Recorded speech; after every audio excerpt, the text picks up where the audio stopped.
नमस्कार। आपका अखबार के इस अंक में आपका स्वागत है। मैं हूं प्रदीप सिंह। क्या चीन भारत में तख्ता पलट कराना चाहता है, जिस तरह से कुछ अरब देशों में हुआ, फिर उसके बाद जिस तरह से श्रीलंका में हुआ, बांग्लादेश में हुआ और लेटेस्ट जो है उदाहरण नेपाल का है? क्या ऐसी कोई संभावना है या चीन की ऐसी कोई योजना है?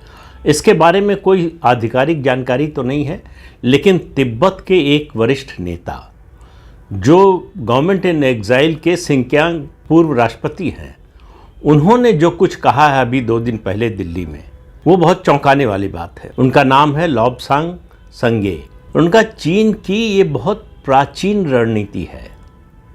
वो जिस देश में तख्ता पलट कराना चाहता है, जहां अव्यवस्था पैदा करना चाहता है, अराजकता पैदा करना चाहता है, या जिस देश को कमज़ोर करना चाहता है, वहाँ उसकी रणनीति जो पुरानी है वो ये कि वहाँ के बुद्धिजीवियों, नेताओं, पत्रकारों और अब नए ज़माने में जो है सोशल मीडिया इन्फ्लुएंसर्स जो हैं, यूट्यूबर्स, उनको खरीद लेता है और उनसे अपना एजेंडा चलवाता है। चीन को इससे कोई मतलब नहीं कि उन लोगों की सोच क्या है, उन लोगों की विचारधारा क्या है। अगर ये लोग उसके एजेंडे पर चलने को तैयार हों तो चीन को उस पर खर्च करने में कोई एतराज़ नहीं होता, कोई गुरेज नहीं होता।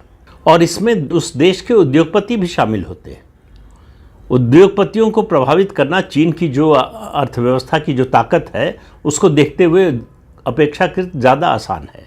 और चीन दुनिया भर में एजेंडा सेट कर रहा है सोशल मीडिया के जरिए। ये जग जाहिर है, इसमें कोई छिपी हुई बात नहीं है। भारत में भी वो कर रहा है। कितने ऐसे सोशल मीडिया प्लेटफॉर्म्स का पता चला है जो चीनी एजेंडा चलाते हैं। और पत्रकारों के बारे में आपको बताने की ज़रूरत नहीं है, और नेताओं के बारे में तो बिल्कुल बताने की ज़रूरत नहीं है। कौन सा नेता चीन के पक्ष में कब कब बोलता है, किस तरह से चीन की वकालत करता है, किस तरह से चीन की प्रशंसा करता है। जब डोकलम का विवाद चल रहा था उस समय, या गलवान में जब सीमा पर तनाव चल रहा था उस समय, किस पार्टी का कौन सा नेता चीन के पक्ष में बोल रहा था। और आज भी चीन की प्रशंसा कौन लोग करते हैं, चाहे आप बुद्धिजीवियों की बात कर लें, पत्रकारों की बात कर लें, या फिर राजनीतिक नेताओं की बात कर लें, या उद्योगपतियों की बात कर लें। आपको बड़ा स्पष्ट हो जाएगा कि चीन की ये जो प्राचीन काल से चली आ रही रणनीति है, उस पर चीन काम कर रहा है। उन्होंने कहा कि चीन तिब्बत में, शिनजियांग में और उसके अलावा मंगोलिया में इसी तरह से घुसा, इसी तरह से धीरे धीरे पूरे तंत्र पर कब्जा करता है। पहले अपने पक्ष में नैरेटिव बनवाता है, फिर धीरे धीरे जो है लोगों के मन में अपने प्रति सहानुभूति और समर्थन जुटाता है, और उसके बाद फिर एक दिन पता चलता है कि तख्ता पलट हो गया, सत्ता बदल गई और वहाँ कोई विरोध नहीं होता। ये बात उन्होंने नहीं कही, मैं कह रहा हूँ। जिस तरह से चीन काम करता है उस पर ध्यान दीजिए। उन्होंने उदाहरण देते हुए कहा कि अभी चीन का नेशनल डे बनाया गया। भारत में चीनी दूतावास में कौन लोग उस समारोह में गए थे, उन पर नज़र डाल लीजिए, आपको पता चल जाएगा। उन्होंने कहा कि इसका ये मतलब नहीं कि जो लोग गए थे सब बिके हुए हैं, लेकिन चीन की उन पर नज़र है, इससे आप समझ जाइए।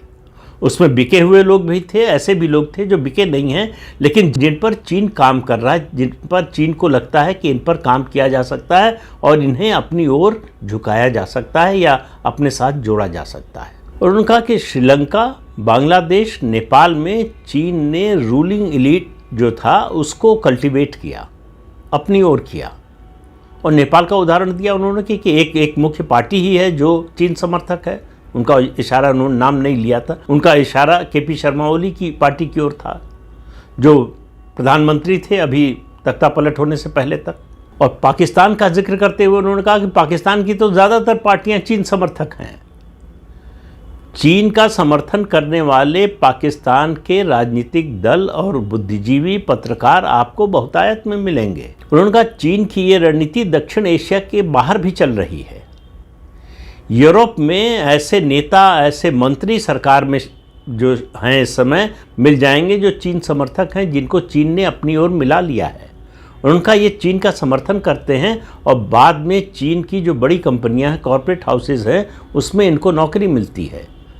$1,00,000 से लेकर $8,88,000 हर साल तक का इनको मानदेय कहिए, वेतन कहिए, जो भी कहना चाहे वो मिलता है। इनको चीनी कंपनियों में डायरेक्टर बना दिया जाता है। अब होता ये है कि धीरे धीरे ये फिर चीन के समर्थन में काम करने लगते हैं, चीन के हितों की रक्षा करने लगते हैं, अपने देश में चीन के हितों को कल्टीवेट करने लगते हैं। तो चीन इस तरह से समर्थक खरीदता है,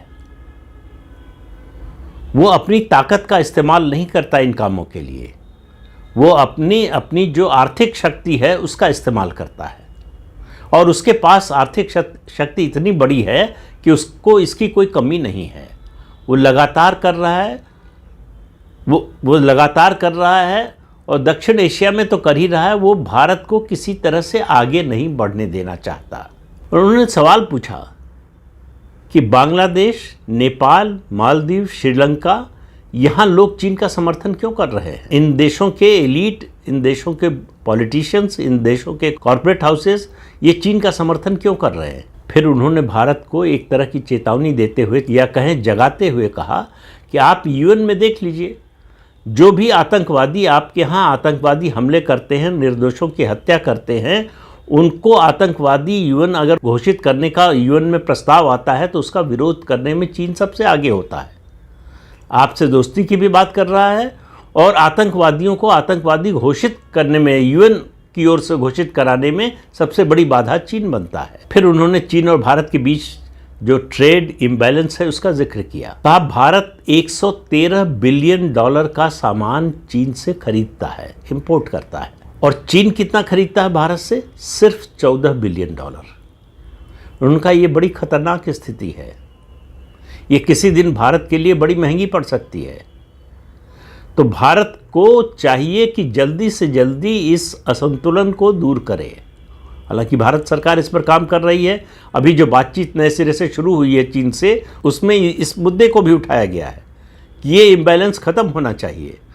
चीन को हमसे और ज़्यादा सामान खरीदना चाहिए और ज़्यादा भारत से इंपोर्ट करना चाहिए, लेकिन वो चीन करेगा कि नहीं करेगा पता नहीं। चीन अपने सामान की डंपिंग करता है भारत में। भारत एंटी डंपिंग ड्यूटी लगाकर उसको रोकने की कोशिश बार बार करता है। चीन का सस्ता और घटिया सामान भारत में डंप होता है। ये जो स्वदेशी का अभियान प्रधानमंत्री चला रहे हैं वो इसी को रोकने के लिए। एक समय आप याद कीजिए, अभी से कुछ साल पहले तक जो है दिवाली पर जो लाइट्स हम लोग लगाते थे घरों में, सब चीनी आने लगी थी, चीनी खिलौने आने लगे थे। यहाँ तक कि लक्ष्मी गणेश की मूर्तियां भी चीन से बनकर आने लगी। तो भारत सरकार के प्रयास से और यहाँ के व्यापारियों के सहयोग से इस पर रोक लगी है, और उपभोक्ता में भी एक जागरूकता आई है कि चीनी सामान नहीं लेना चाहिए। पहली बात तो ये है कि चीनी सामान की गुणवत्ता की कोई गारंटी नहीं होती है। उसकी सिर्फ एक खासियत है कि वो सस्ता मिलता है। उन्होंने किसिंजर जो विदेश मंत्री थे अमेरिका के एक समय, रिचर्ड निक्सन के समय, उनका हवाला देते हुए कहा कि उन्होंने कहा था, उन्होंने अमेरिका और पूरे यूरोप से चीन में निवेश करने के लिए कहा था कि अगर पश्चिमी देश और अमेरिका चीन में निवेश करेंगे तो धीरे धीरे चीन को एक डेमोक्रेटिक कंट्री बनाने में मदद मिलेगी। और इस चक्कर में, इस गलतफहमी में 30 साल तक अमेरिका और वेस्ट चीन में इन्वेस्टमेंट करता रहा।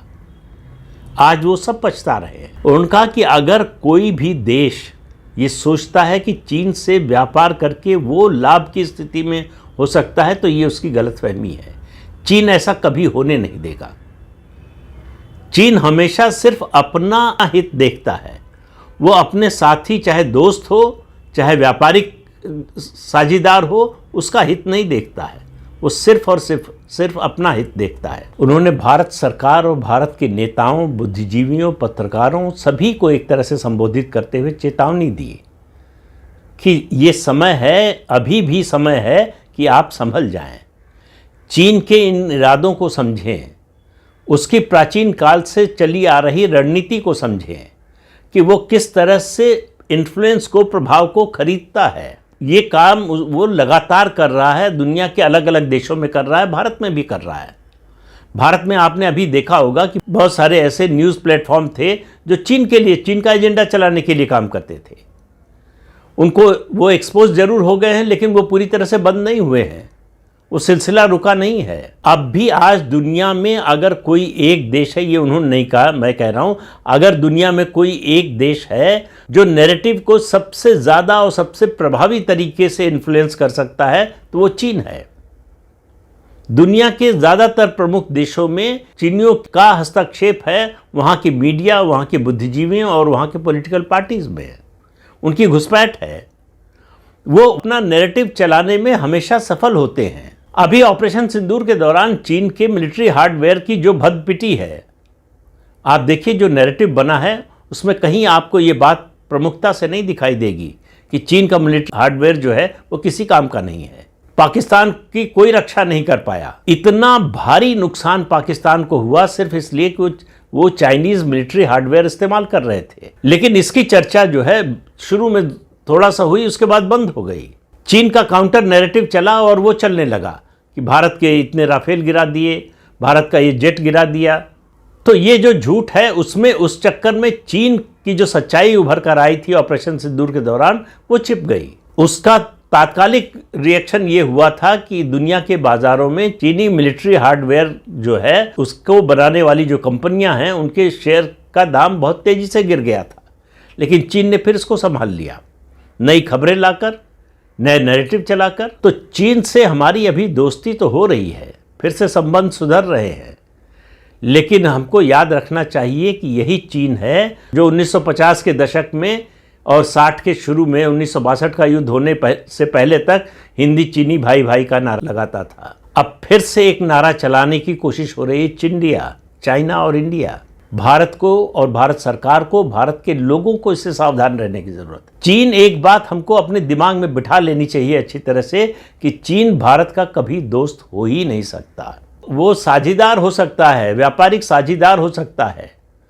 ज़्यादा से ज़्यादा हम चीन से ये उम्मीद कर सकते हैं, वो भी बहुत ज़्यादा होगी, कि वो सीमा पर शांति बनाए रखे।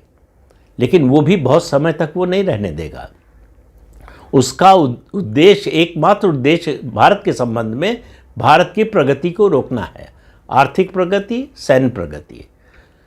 तो सैन्य रूप से और आर्थिक रूप से हम ज़्यादा शक्तिशाली न होने पाए, इसके लिए चीन सब कुछ करेगा। अब चूंकि उसे ज़रूरत है इस समय, जिस तरह से अमेरिकी दबाव है उस पर, उसको देखते हुए तो वो भारत से सहयोग चाहेगा और बदले में भारत का सहयोग करता हुआ दिखाई देगा। कितना सहयोग करेगा ये आने वाला समय बताएगा। लेकिन एक बात निश्चित रूप से कही जा सकती है कि चीन भरोसेमंद साथी कभी नहीं हो सकता। दोस्त की तो बात ही छोड़ दीजिए। तो चीन को लेकर इस सच्चाई को समझकर जब तक हम नहीं चलेंगे, तब तक चीन से संबंधित कोई भी रणनीति हमारी सफल नहीं होने वाली है।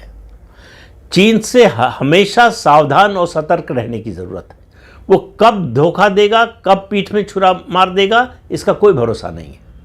वो इंतज़ार करता है। जैसे क्रिश्चियनिटी के लिए कहा जाता है कि ये कल्चर के स्नाइपर्स हैं, उसी तरह से चीन है। वो स्नाइपर की तरह, शिकारी की तरह लंबे समय तक इंतज़ार करता है, अपने मौके का इंतज़ार करता है। उसको जब लगता है कि ये सही मौका है, तब वो वार करता है। उससे पहले दोस्ती की बात करता है, उससे पहले दोनों देशों के सांस्कृतिक संबंधों की बात करता है, दोनों देशों की महान संस्कृतियों की बात करता है, दोनों देशों को एशिया की बड़ी शक्ति बताने की कोशिश करता है। ये सब करता है और इस सब के पीछे उसकी तैयारी चल रही होती है कि कब भारत पर हमला करे। हमला केवल सैनिक हमले की बात नहीं है। आज की दुनिया में टेक्नोलॉजी और अर्थशक्ति, ये दो चीज़ें ऐसी हैं जिनसे किसी भी देश को पराजित किया जा सकता है। चीन उसी रास्ते पर चल रहा है। डोकलम और उसके बाद गलवान में जो हुआ, चीन को समझ में आ गया कि भारत को सैन्य रूप से, सैनिक शक्ति के सहारे वो पराजित नहीं कर सकता, दबाव में नहीं डाल सकता, दबाव में नहीं ला सकता। लेकिन उसको मालूम है कि टेक्नोलॉजी का मामला हो तो भारत की चीन पर निर्भरता है। हम रेयर अर्थ मिनरल्स हो या रेयर अर्थ मैग्नेट हो या दूसरी टेक्नोलॉजी हो, इंफ्रास्ट्रक्चर की टेक्नोलॉजी हो, उस पर चीन पर निर्भर है। इसीलिए बार बार प्रधानमंत्री कह रहे हैं कि हमारा सबसे बड़ा दुश्मन है हमारी दूसरों पर निर्भरता। जब तक ये निर्भरता नहीं खत्म होगी, हम अपने देश को सुरक्षित नहीं बना पाएंगे। तो चीन की प्रकृति, चीन का स्वभाव, चीन की रणनीति, ये जानकर हम आगे की रणनीति बनाएंगे अपनी, तो उसके सफल होने की ज़्यादा संभावना होगी। अगर उसकी अच्छी अच्छी बातें चिकनी चुपड़ी बातों पे आ गए तो धोखा खाने के लिए तैयार रहना चाहिए। तो इस अंक में इतना ही, अगले अंक में फिर मिलेंगे किसी नए मुद्दे के साथ। तब तक के लिए अनुमति दीजिए। आपसे अनुरोध है कि चैनल देखिए, शेयर कीजिए, लाइक कीजिए और सब्सक्राइब जरूर कीजिए। नमस्कार।